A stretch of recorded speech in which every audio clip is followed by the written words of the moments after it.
Hey there, welcome to my channel. So today, as I am continuously making these videos on astropsychology, combining astrology, psychology, and some behavioral neuroscience and neuroscience here and there. And it's interesting when we look at things at a holistic perspective, how it enables to give us a better sight and lensing to a lot of the concepts of science behind understanding ourselves. Okay, so today I'm going to talk to you about two distinct concepts: neuroplasticity on this side, and then Vedic under the umbrella of Vedic astrology, a very important topic known as the mahadasas. Okay, both seem very seemingly separate, but by the end of the video, you will see the common ground between them.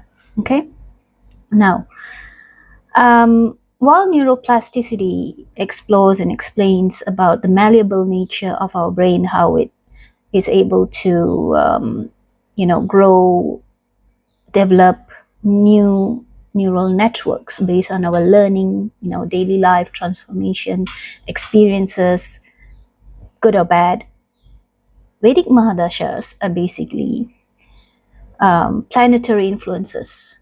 Okay, a sequence of planetary influences that dictates what can manifest in our life inherently and also externally. Okay, so Rahu Mahadasha takes 18 years, Jupiter Mahadasha takes 16 years, blah blah blah. Now within a decade, when you look at your friend, you can see that a lot has changed in them. Nobody remains the same.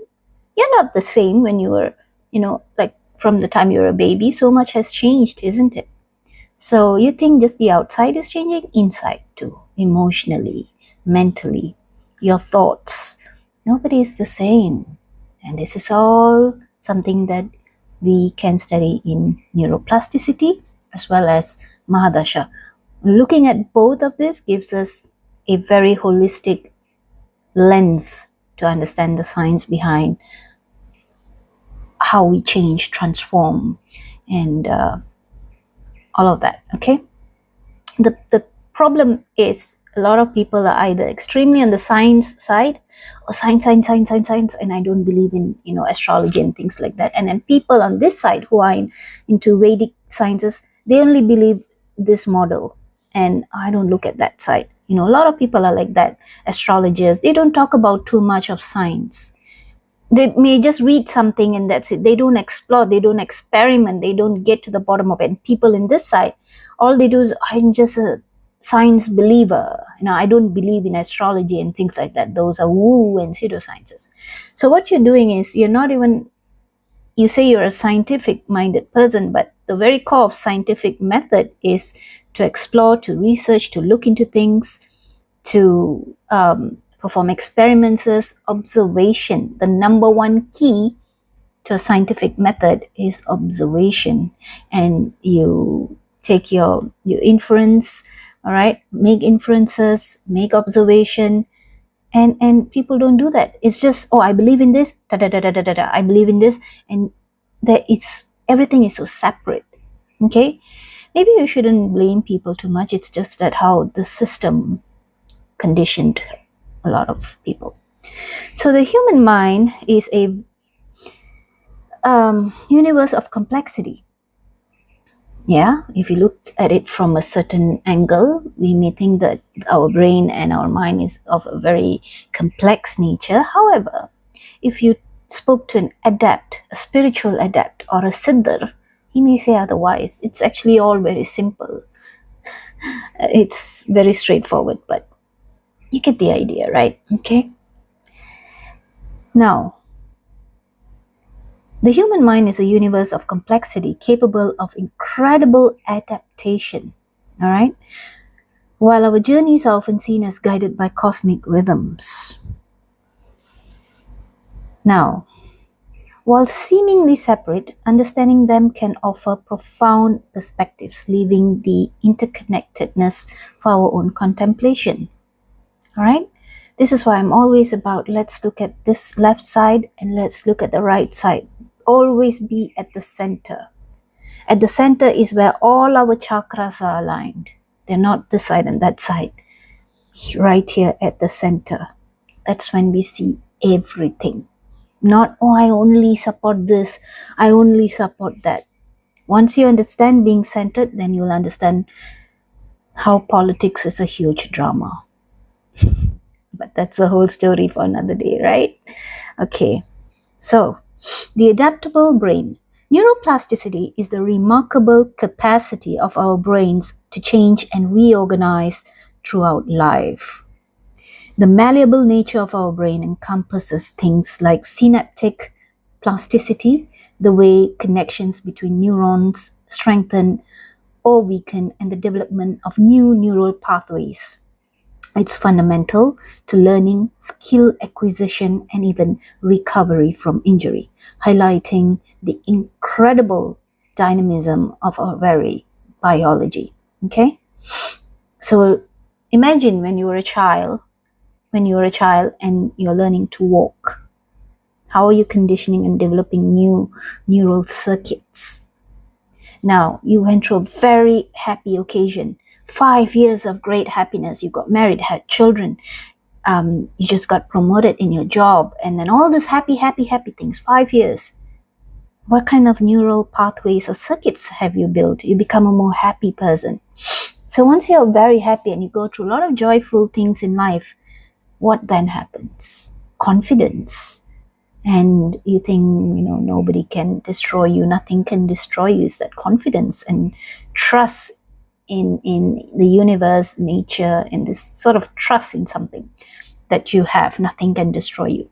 What if you have been somebody that same 5 years go through so many difficulties in life, failures after failures, marriage failure, job failure, accidents, somebody took advantage of you and cheated on you and so many reasons, financially cheated you, and you had suffered so many losses. How would your neural pathways develop? Maybe you went through so many debts at the same debt, all of those D's, right? Debt, death, divorce, all of those things.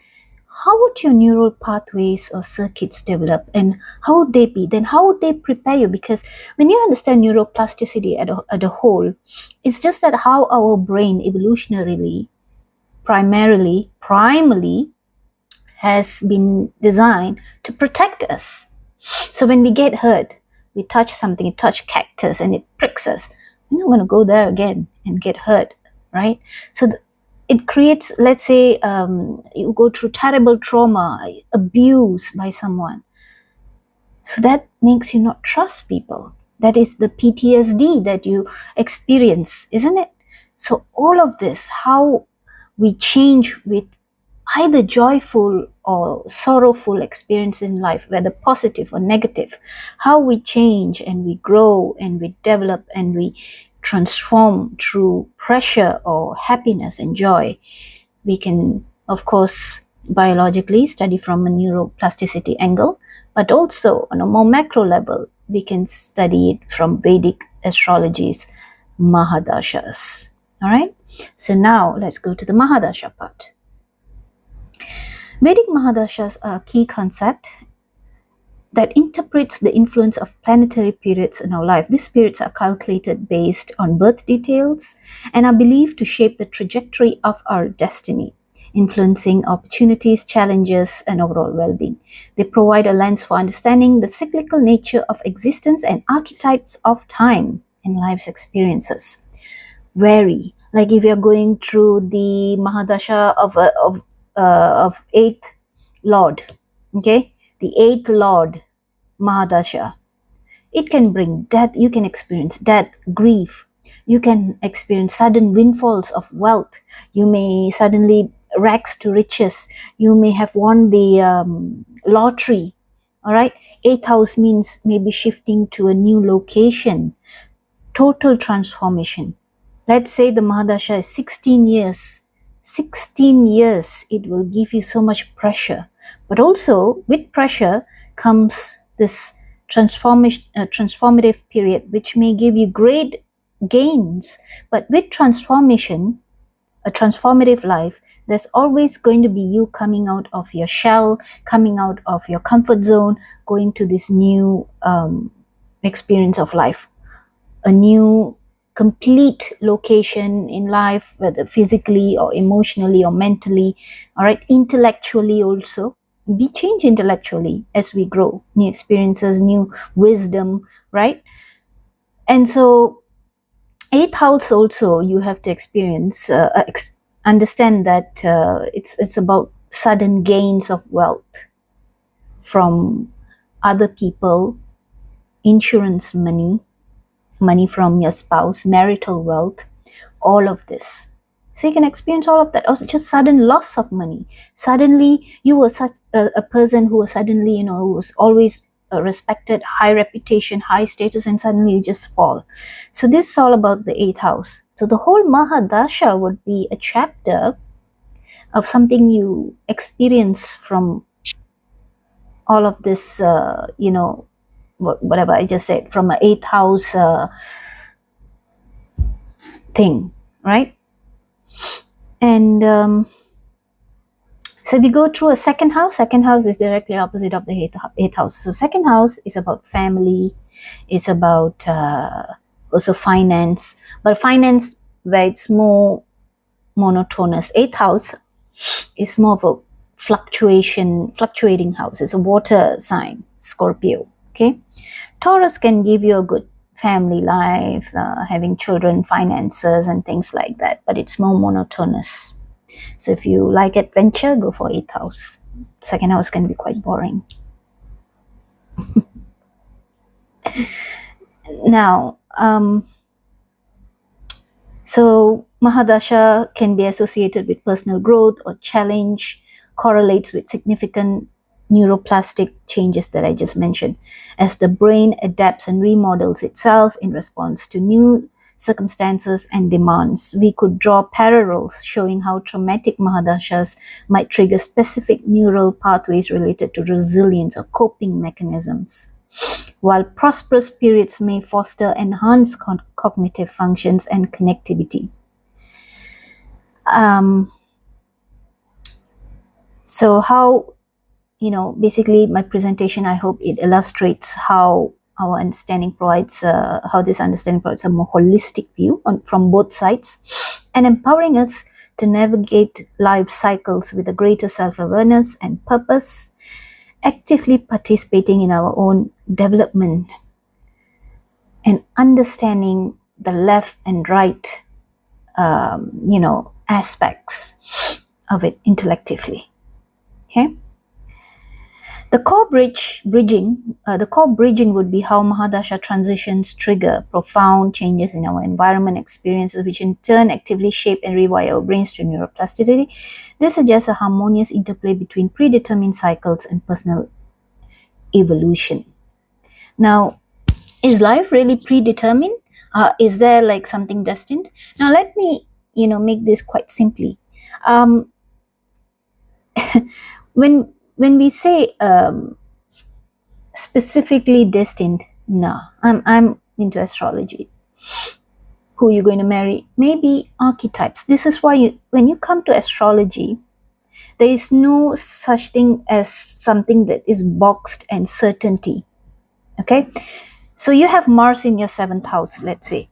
Okay, you have Mars in your seventh house. So who are you going to marry? A soldier, a policeman, somebody who is a lawyer, perhaps. Let's say seventh lord is in seventh house. You're going to marry a lawyer. You're going to marry somebody who always gets angry. So these means archetypes. The rest is just specifics and details, which the universe does not pay heed to details. It's the universe thinks in a very abstract manner, but it is also thinks in archetypes. All right. So the person you marry, this is who I was destined to marry. You're destined to get that archetype. So the way you should understand astrology and the way you should look at astrology, it is because astrology is the language of the universe. Okay, and it speaks abstract. Its nature is very, very abstract. So when you go through a certain mahadasha period, get to know where it's positioned, the lordships, the connections, the aspects, and you will then manifest the archetype it is associated with. That is all. It is that simple. There is no, only humans think in specificity and detail. The universe does not. It's about what you can attract in your life. But look at it in a more macro way and then simplify it. Okay, it's that easy, all of these things. Now, we also understand, like, for example, over in a decade, let's say, people change significantly in multiple ways biologically. Many cells do regenerate constantly through the rate, though the rate varies across different tissues, affecting aging and renewal, overall renewal of our cells. Our skin cells change in every 28 days, right? See? Physiologically, changes in metabolism, bone density, and muscle mass can occur over the decade, influenced by lifestyle, genetics. Chemically, hormonal shifts are common, impacting mood and energy. Emotionally and neurally, personality and cognitive functions may transform through experiences, learning, and neuroplastic changes. Okay? So, yes, physically, emotionally, intellectually, physiologically, biologically, chemically, we are always changing. Once, about 10 years ago, you looked different, now you look different. Okay? There will be changes. There will always be changes in character, in personality, in how we respond to people, how we heal our trauma, how some people are still being in their trauma, all these changes, shifts, paradigm shifts that can happen in our lives externally and internally both. Okay? And so as you reflect, consider how these models might converge in your understanding of being, allowing for a richer appreciation of the connection of inner change and the wider cosmos. All right? Now take both of these points and reflect in your own life, the changes you have gone through in many aspects of you, your health, how it has changed. Maybe you were sicker back a few years ago, and now look at you, how you have transformed and improved, right? So many aspects of yourself, how you have healed your trauma, how you have, learn new tools, how to interact with people socially. There are so many things, how we have evolved. Some people have had better lives when they were younger, and some people, time is a little bit generous, kinder to them, and they have better lives after their 30s and 40s. Nobody has everything good. Nobody has everything bad. Everything in balance. That's how the universe works, right? So guys, I'm going to leave you here with these thoughts, and I guess there's nothing more to yap about, and I shall see you in the next video. Bye.